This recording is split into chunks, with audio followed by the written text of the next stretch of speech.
I've known about Reyna, this song. I've hawak ko na yung mastered material since last year. It wasn't easy. It wasn't an overnight thing that we wanted to do. We knew how much this might mean to people, how it's marking like my whole career. It's like summing it up because di naman po ako nakilala kasi nanalo sa Miss Universe. It's because I actually came home na hindi dala ang corona but was celebrated because everyone saw the hard work, the blood, the sweat, the tears, and mas maraming ang natatalo sa buhay kaysa sa nananalo.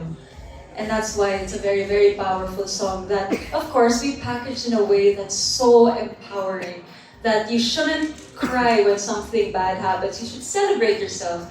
You should celebrate the losses, celebrate the wins, and ito yung mangyayari sa inyo. Pero it wasn't ang dami nangyari kasi, from conceptualizing it, and I took a very active role behind the scenes, not just as the talent, but also as the creative. So it was very collaborative between me, ABS, and GMA. And I'm so proud of my team Personify that produced the first music video that you saw. And ito rin, I'm so excited for all of you to see it because this one is really dedicated to all of you, specifically for this month, specifically for the community that really screams loud and proud for our pride. Kaya this one is really for them. Marami pa po tayong pagdadaanan. I'm just glad we're off to a great start. We are, yes. We really do love MMD. And now that you've mentioned it, na meron ng special version, let's talk about that. So, later on, we are gonna let you watch the whole music video for the first time, pero bukas pa talaga yung launch niya, okay? June 26, 7 p.m. So tomorrow, 7 p.m. But because, this day is full of surprises, you are gonna be the first ones to see Reyna music video Pride version. But before we play it, syempre pag-usapan muna natin. Of course. Okay, So, mag-chika muna tayo. yeah, so para alam natin what to expect, ano bang aabangan, so para mas may meaning yung music video pag pinanood natin. So, let's talk about the reason behind the Pride version. So, this is a special version of the Reyna music video, specifically created to celebrate Pride Month. I only came out, I think, around 2023 after I won Miss Universe Philippines. But even before then, I was a loud and proud ally na rin of the LGBT community. Of course, my mom, I really credit my mom na ganun ako mag-isip kasi bata pa lang ako, she was so vocal about her love to the gay community, to the whole community. But if you remember, I was the most bashed Miss Universe Philippines queen. And it was because they were trying to take that against me, my identity against me. And when I came out, I finally mustered up the strength to come out because I didn't want to come out in competition. My fight wasn't about that. Of course, I advocate for autism awareness, and I just knew, knowing the pageant community, that if I came out in competition, everything else that I was fighting for might have been clouded.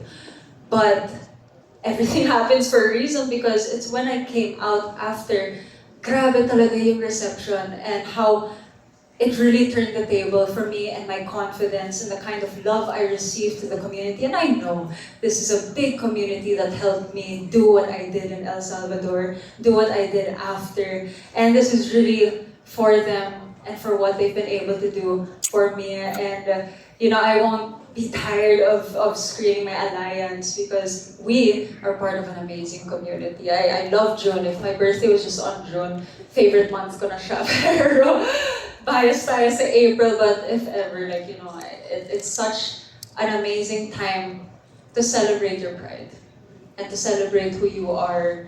And it's more than just being out. It's about loving your own and everybody around you. So, perfect timing talaga na hinintay mo muna. Pinalipas mo na yung April, tapos talagang June. Mas may impact talaga because it really is for the community. Yes. And kung kilala niyo yung nanay ko, I think mas nakikita niyo yung nanay ko sa video na to. And you really see na I am the daughter of my mom. Kaya I'm so excited for you all to see it. Medyo pinaghirapan po talaga namin. This video was created by Yumi, us. If hindi nyo pa sila kilala, they've produced so many amazing music videos for being in some of your favorite bands. Kaya we really had the best on onto this project, of course. Napanood mo na ba yung music video? And Ano, what's your reaction? Siyempre, creative producer din naman ako dito. But my reaction, it's, whenever I do something kasi, it's really, you're just, every single day, you're just trying to do the best that you can. And when all of those micro steps finally come together to create an amazing visual, amazing story, yung tipo kang sarap matulog. Kasi ilang araw yan ang walang tulog. And really working behind the scenes, and it's so fun. It's fun, it's light, it's empowering, it's so gay. And it just means a lot. And hopefully it resonates with a lot of people also. And hopefully it's just a party. It's really meant to celebrate the song and all of its pride. And sa sobrang Reyna niya. Sobrang Reyna energy lang. Kahit yung sinabi mo, feeling ko relatable, yung mga walang tulog dyan.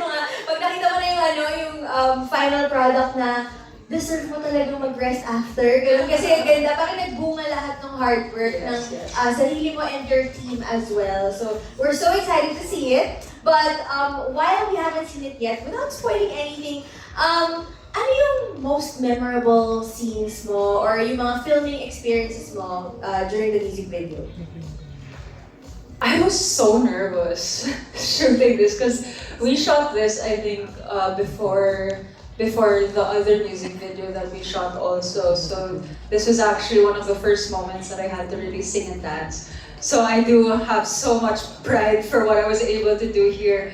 But syempre, on a different note naman, always sharing the same stage as my mom is always such a memorable thing for me. But may cameo role ako here in this video. And hindi siya tao. But one of the things that I love was that my childhood dream car, I was able to turn pink. And I was able to include it in this music video. And pagbigyan niyo na ako, very sentimental queen ako. I've been working towards getting a Jeep for myself, and finally for it to be in one of my first music videos and to see it there in all of its pink glory, parang it just feels really good. And syempre, it was the first time that I was able to work with ABS-CBN together with GMA. Kaya everything collectively, it's so hard to choose just one.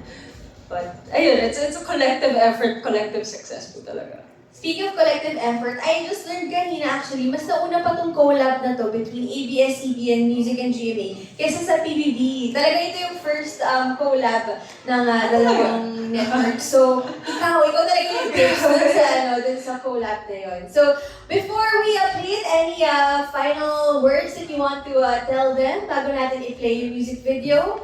Honestly, I just wanted to say thank you sa walang sawang suporta sa akin. To everyone that's here that I constantly see every year, maraming salamat. Hindi ko makakalimutan ang mukha, no? And I hope you enjoy. Thank you, of course, to my Star Music family, my GMA Sparkle Management family, my personal team that's here, Personify, my glam team, my styling team, everyone. Know that I love you, and everyone that's watching, hey, mabuhay, abisala. I hope that you guys enjoy this. Kanina there. Hi, ma'am. Hello po.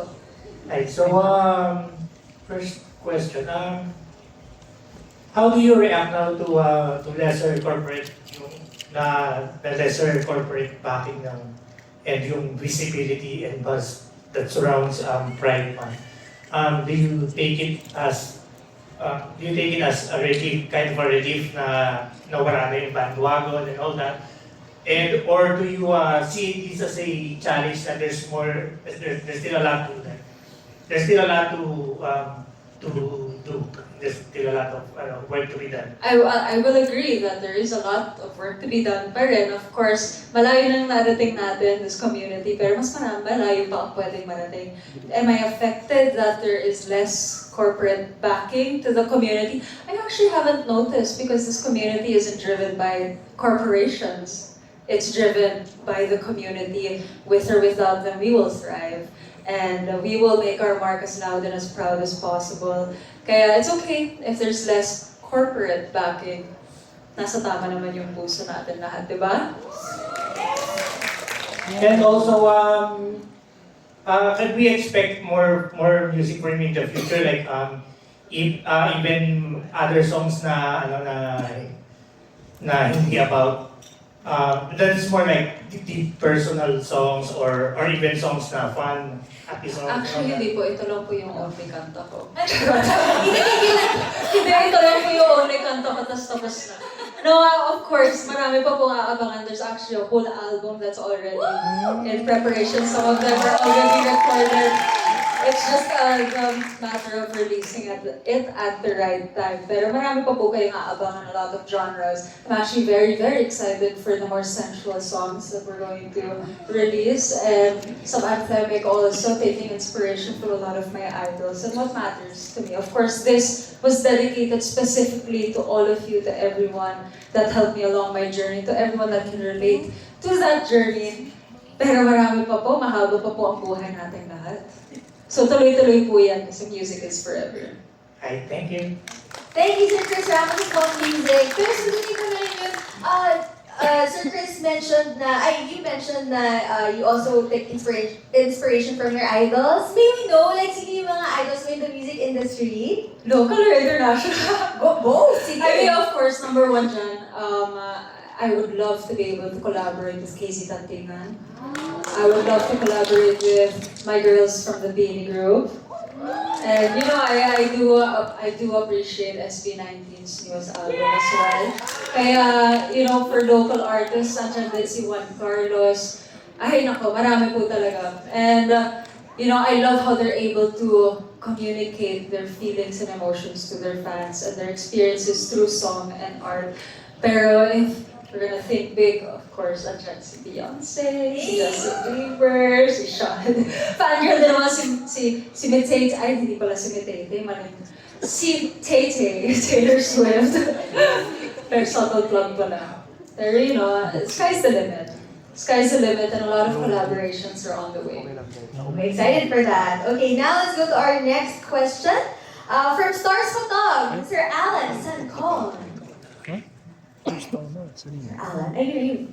Can we hand him the microphone, please? There you go. Hello, congratulations, Michelle. Thank you po. Nakaka-LSS yung song. Baka pwedeng gamitin sa pageant, di ba? Pagka may Oo naman. Dapat it was released specifically before pageant season para with the hopes na magagamit po talaga siya sa pageant stage. So congratulations. Nag-start naman yung lahat ng to because you are crowned as Miss Universe Philippines ng 2023. We're just curious kung you want to share with us yung mga memorable experiences mo, some like yung mga funny or memorable thing happened to you during the pageant, especially siguro yung competing internationally.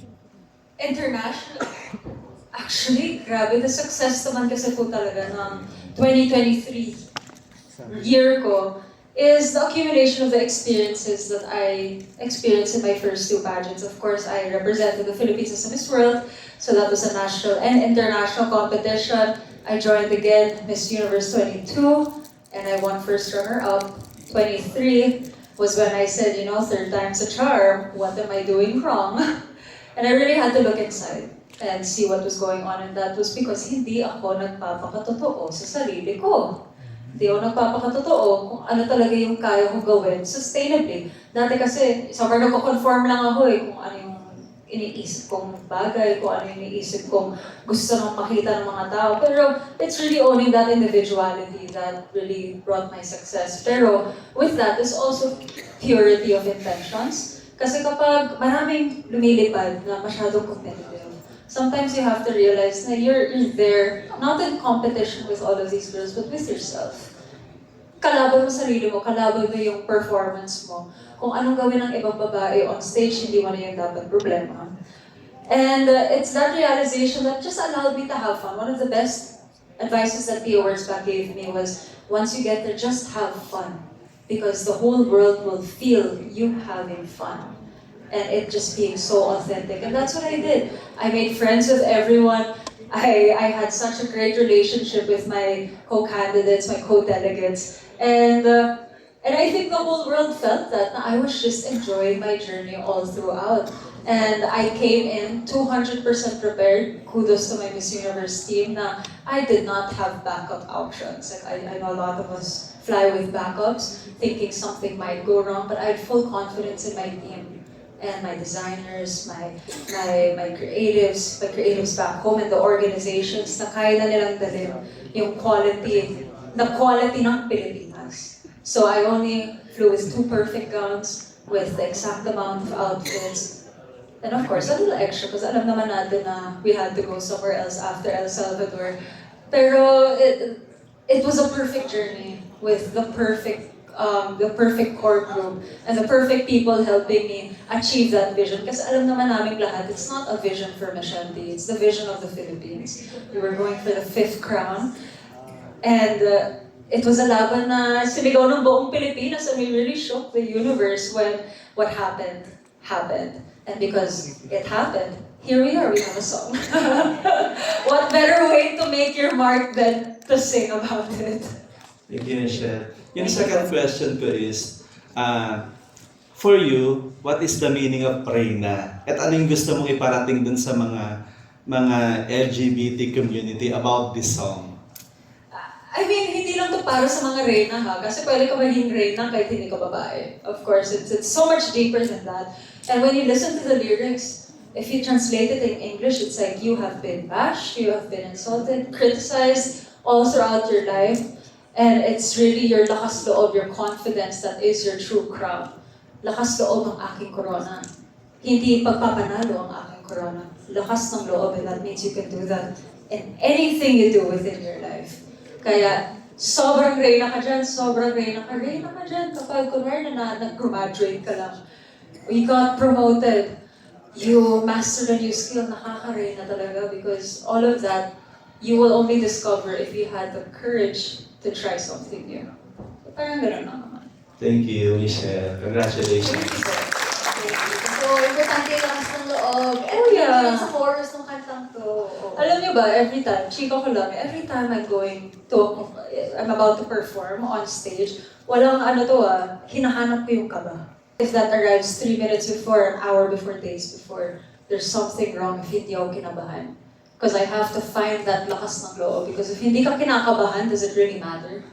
Kaya, yun. So, kanina kinabahan ka pa ba? Oh, syempre. Alam na ng team ko, dumating na ba? Dumating na. Yung kaba? Dumating na ba yung kaba? Oh, ganun pala yun. Okay. Thank you. And now let's go to our next question. I'll be asking her question. Kate Adahar from Random Republica.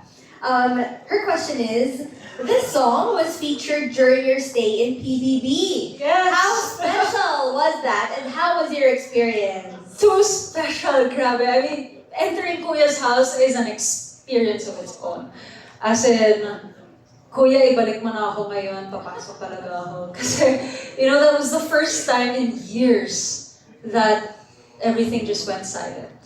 Wala kang outside gulo, wala kang outside pressure, you're just focused at the people, the beautiful people that are in front of you. And that whole group, when I was there, hindi na sila kompleto when I came in, but they are so genuine.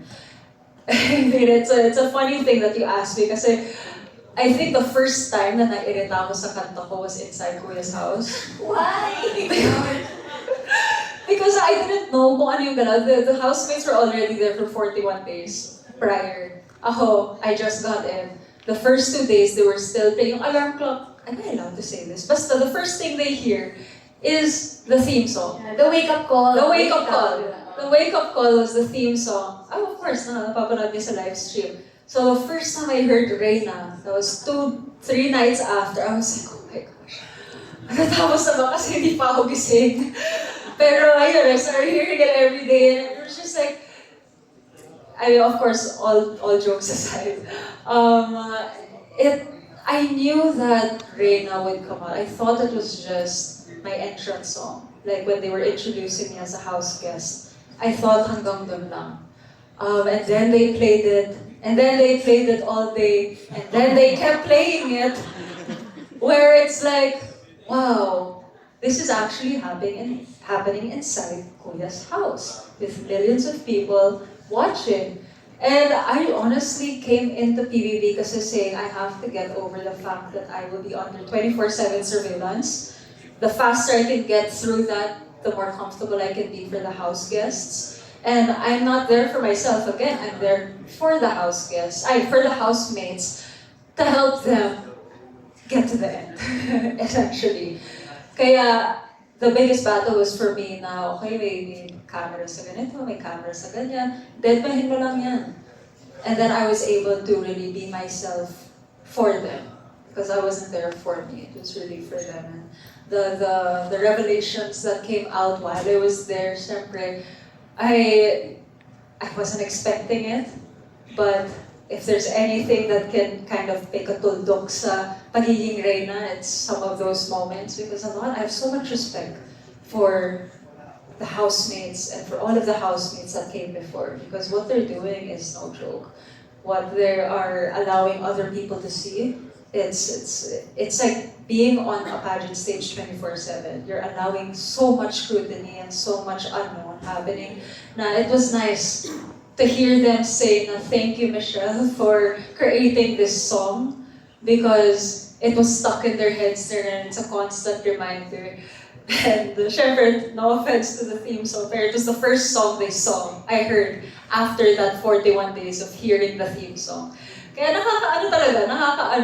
nakakataba ng puso, and syempre din pa nabuo ang Destiny's Child. Yes, I was about to ask about Destiny's Child. And I'm so glad Ate Clam was blonde also and had so many extensions.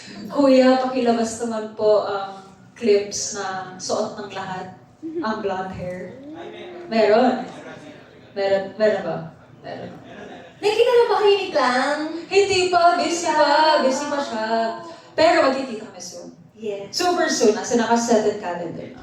Abangan natin yan. Sana mag-TikTok kayo ng Destiny's Child. Hindi lang sa TikToks. Yes! May group na nga kami. Oh, GC? May GC kami. Ay, ang dami may GC. May GC kami, syempre. Gusto niyo bang masali, di ba? Dumaan muna kayo sa bahay ni Kuya.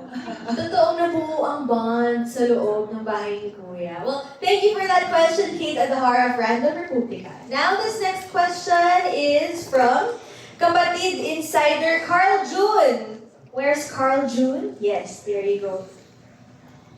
Hello, good afternoon, and once, Miss Michelle, congratulations on your great song, Sobrang LSS. And to be honest, yan yung kantang piniplay ko habang nagbibiyahe. Oh, thank you. I hope this question na masagot mo to. What is the message of Reyna na gusto mong nitong iparating, especially sa mga LGBTQIA+ community?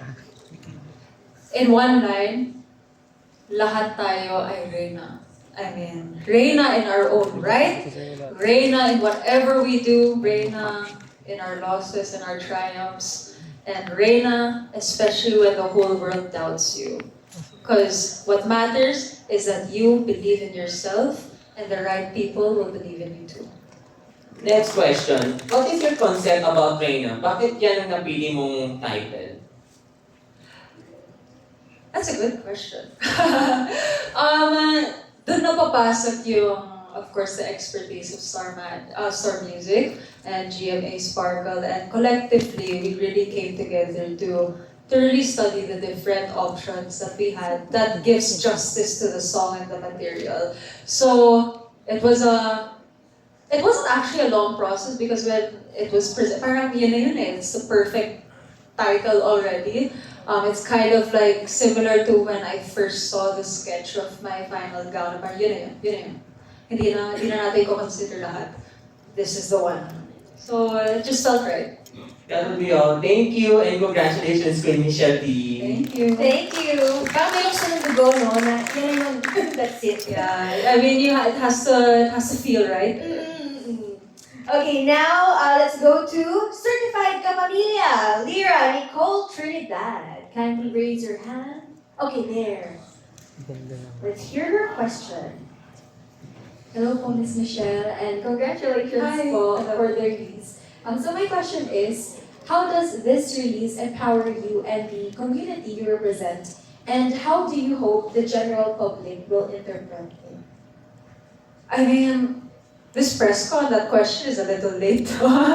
Kasi ang dami na nangyari with the song and how it was received and how it was praised. and how it's celebrated in so many different areas.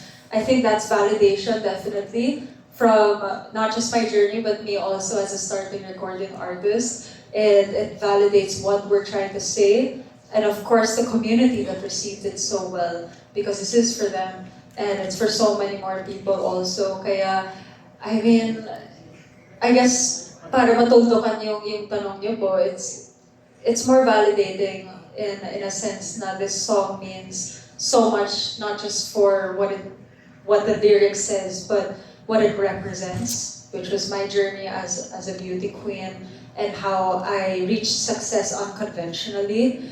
And to put that in song in a new industry and for it to be so well received, I mean that it just inspires me to keep creating it at this level all throughout my career.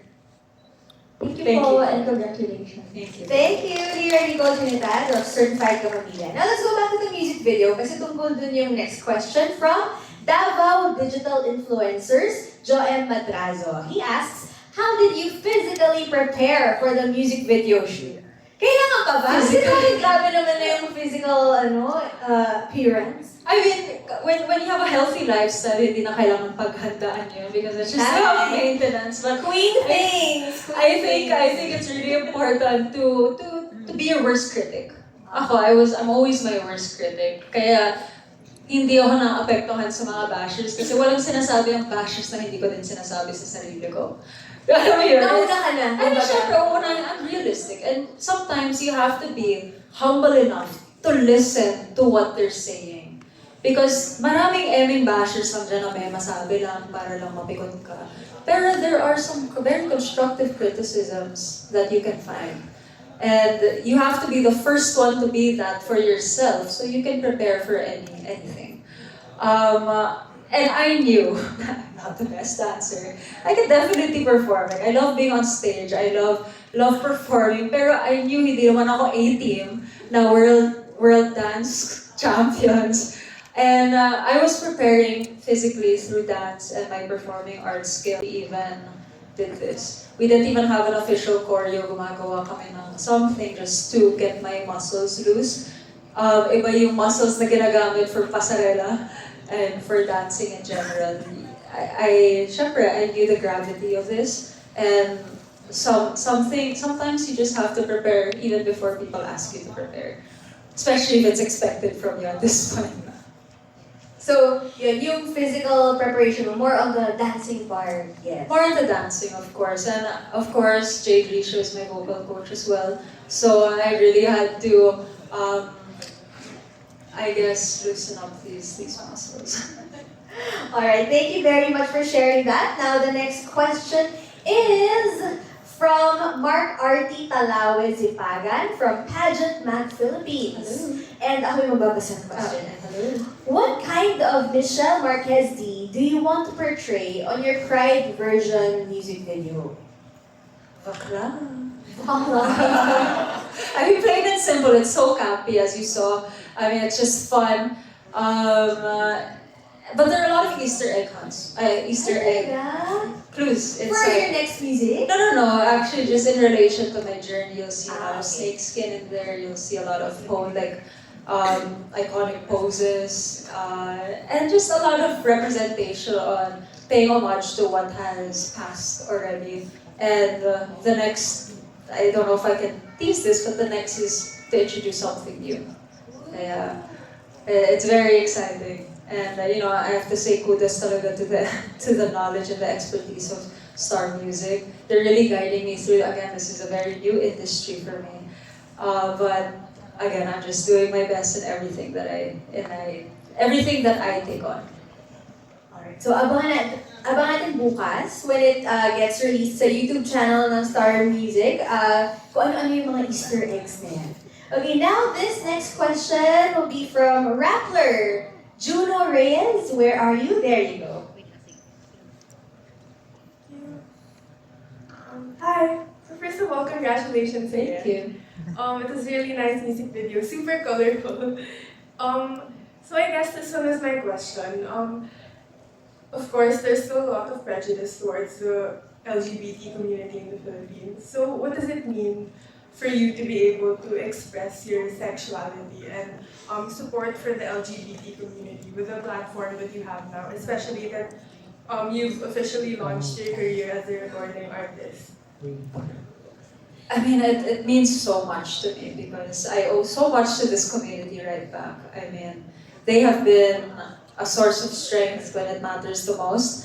And growing up, I don't think naman na nawala sa pagkatao ko and being exposed to the community. And the thing is I don't think I've ever encountered naman an instance in my life na binastos ako or na nagawa ng community na to na hindi kaya gawin ng ibang community. Pantay-pantay lang naman tayo and all we're asking for is acceptance, respect, understanding. No one's trying to change anyone. But the fact that, I just performed in OVAR 2 nights ago, and it was the most fun performance that and kumpara nagle-lip sync lang ako doon. You saw your I host, mean, yeah. it was so fun to lip sync for your life pala, alongside all of these amazing drag queens, and for them backstage to start saying, "You're our queen, you're our queen." And it just, that's why I do what I do, because I try to inspire everyone. That inspires me. I think that's what I forget to say all the time. Thank you for inspiring me, because I wouldn't be who I am without all of you, of course. Thank you. Thank you, Madam Bong. Yes, thank you, Bruno. And now, the next questions will be coming from Nika Sabio of Push ABS-CBN. Pero medyo nasagot mo na yung first question about the making of the music video. So, her second question is, embarking your journey as an artist, both actress and singer, what is your Reyna moment and why? Reyna moment. Actress and singer, what's my Reyna moment? Embarking on those two. I guess when the song came out, because it's bridging both me being a beauty queen and being a recording artist, and being able to tap into different personas. That's an acting skill naman also. But again, everything is just with the purest of intention. But I was very nervous launching this song because again, it's completely left field. Of course, we all know I'm musically inclined, but it's not the industry that knows me the best. So, syempre kinakabahan ako. Syempre, there's a lot at stake. That's why you work with the best to make sure that you can get the best materials and get the best collaborations to create all of this. And when we started talks with Star Music, they just knew. They just knew what we were trying to go for. And they had a vision, and we had a vision, and everything just aligned perfectly. Yeah. Gets really the song. Yes, yun talaga. But I really admire how you answered that kasi it takes a certain level of humility and self-awareness to recognize that even though you've been crowned as Miss Universe Philippines, you own that world, iba sa ibang field, iba rin sa ibang world na you have to kind of, hindi naman super start from scratch, but it's a relatively new audience also for you. Oh yes, and it's coming from the fact that even though I'm the only one on stage in any stage, again, it's acknowledging that I wouldn't be there without the people behind me.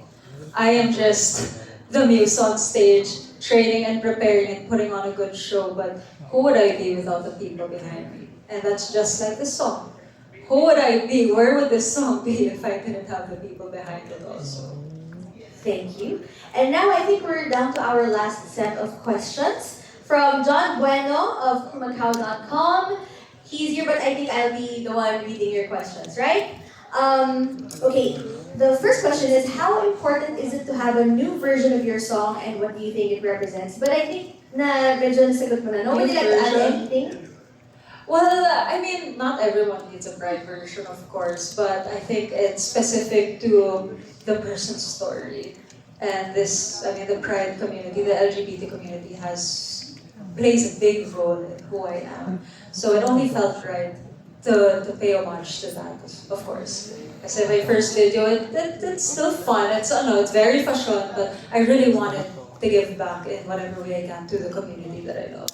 Speaking of fashion, parang lahat tayo, all together, biglang nagsabi kanina na, Barbie! Di ba? Parang we saw you in that get up, lahat talaga. As in, di ba Yes. nakikinig ko rin sa audience, ay, Barbie, sobrang Barbie siya.